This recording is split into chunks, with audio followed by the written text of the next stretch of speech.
सर्वमंगल मांगल्ये शिव सर्वार्थ साधिके शरण्ये त्र्यंबके गौरी नारायणी नमोस्तुते। ऋग वेदोक्त देवी सूक्त। आज हम करने जा रहे हैं देवी सूक्त। भगवती बोली, मैं रुद्र, वसु, आदित्य और विश्वदेव रूप से सर्वत्र विचरती हूँ। मित्र, वरुण, इंद्र, अग्नि और अश्विनी कुमारों को भी मैंने ही धारण कर रखा है। सोम, याग, विश्वकर्मा, सूर्य और ईश्वर नाम के देव मैंने ही धारण कर रखे हैं, जो देवताओं के उद्देश्य से प्रचुर हवियुक्त सौम्य आदि का अनुष्ठान करते हैं। उन यजमानों का फल मुझ में विद्यमान है। इस ब्रह्मांड की अधिष्ठात्री, पार्थिव और अपार्थिव देने वाली मैं ही हूँ। ब्रह्मा साक्षात सम ज्ञान रूपा मैं हूँ। ये ज्ञान ही सब उपासनाओं का मूल है। मैं ही अत्यंत जीवों में प्रविष्ट हूँ। देवता इस प्रकार अनेक भावों से मेरी उपासना करते हैं। जीव जो अनादि खाद्य द्रव्य भक्षण करता है, देखता है, वह प्राण धारण करता है तथा सुनता है, ये सब क्रियाएं मेरे द्वारा ही सिद्ध होती हैं।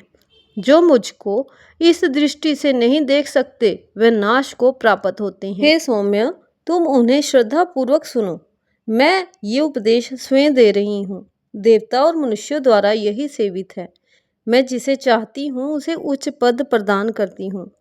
माँ ने कहा, ब्रह्मा मैं बनाती हूँ और ऋषि और सर्व ज्ञान संपन्न सुमेधा बनाती हूँ। रुद्र के लिए धनुष खींचती हूँ। इस प्रकार मैं सर्वत्र व्यापक हूँ। मेरी आत्मा ने जगत पिता को उत्पन्न किया है। इसके ऊपरी भाग में आनंदमय कोश के अंदर विज्ञानमय कोश में मेरा कारण उपस्थित है। मैं समस्त भुवनों में प्रविष्ट होकर रहती हूँ। स्वर लोक में मेरे शरीर से स्पष्ट है। मैं जल वायु की भांति प्रथित होती हूँ, तभी ये सारी सृष्टि आरंभ होती है।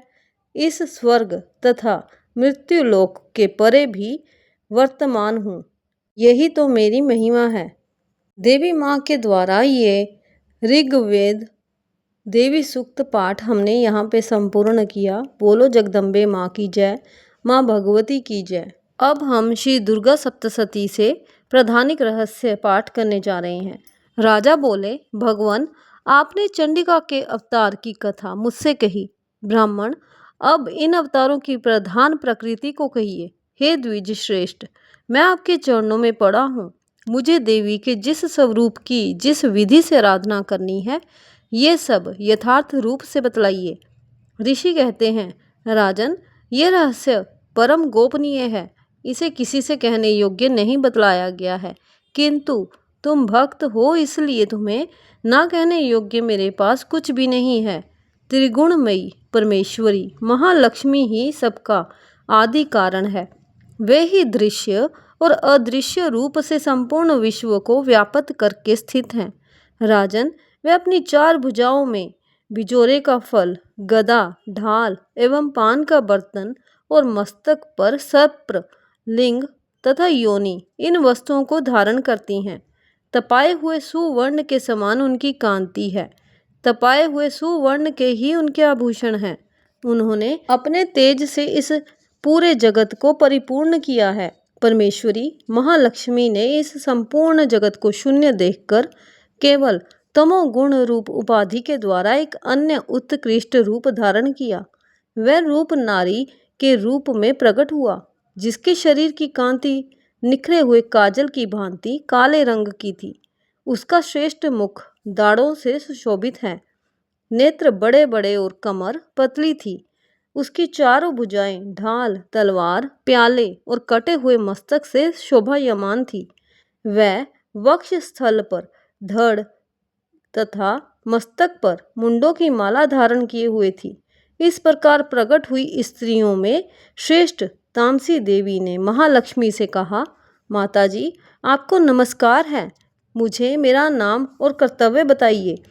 तब महालक्ष्मी ने स्त्रियों में श्रेष्ठ उस तामसी देवी से कहा, मैं तुम्हें नाम प्रदान करती हूँ और तुम्हारे जो जो कर्म है उनको भी बतलाती हूँ।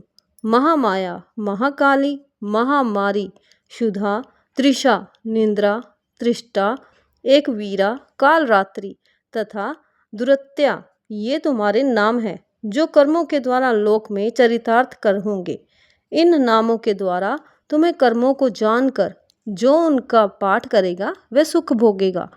राजन, महाकाली से यूं कहकर महालक्ष्मी ने अत्यंत शुद्ध सत्व गुण के द्वारा दूसरा रूप धारण किया जो चंद्रमा के समान गौर वर्ण था। वह श्रेष्ठ नारी अपने हाथों में अक्षमाला, अंकुश, वीणा तथा पुस्तक धारण किए हुए थी। महालक्ष्मी ने उसे भी नाम प्रदान किए, महाविद्या, महावाणी, भारती, वाक, सरस्वती, आर्या, ब्राह्मी, कामधेनु, वेदगर्भा, धीश्वरी, बुद्धि की स्वामिनी जिसे कहा जाता है, ये तुम्हारे नाम होंगे। तदंतर महालक्ष्मी ने महाकाली और महासरस्वती से कहा, देवियों, तुम दोनों अपने अपने गुणों के योग्य स्त्री पुरुष के जोड़े उत्पन्न करो। उन दोनों से यूं कहकर माँ लक्ष्मी ने पहले स्वयं ही स्त्री पुरुष का जोड़ा उत्पन्न किया। वे दोनों हिरण्यगर्भ, सुंदर तथा कमल के आसन पर विराजमान थे। उनमें से एक नारी थी और दूसरा नर। तत्पश्चात माता महालक्ष्मी ने पुरुष को ब्राह्मण, विधे, विरंची तथा धाता इस प्रकार संबोधित किया और स्त्री को श्री, पद्मा, कमला, लक्ष्मी इत्यादि नामों से पुकारा। इसके बाद महाकाली और महासरस्वती ने भी एक एक जोड़ा उत्पन्न किया। इनके भी रूप और नाम मैं तुम्हें बतलाता हूँ।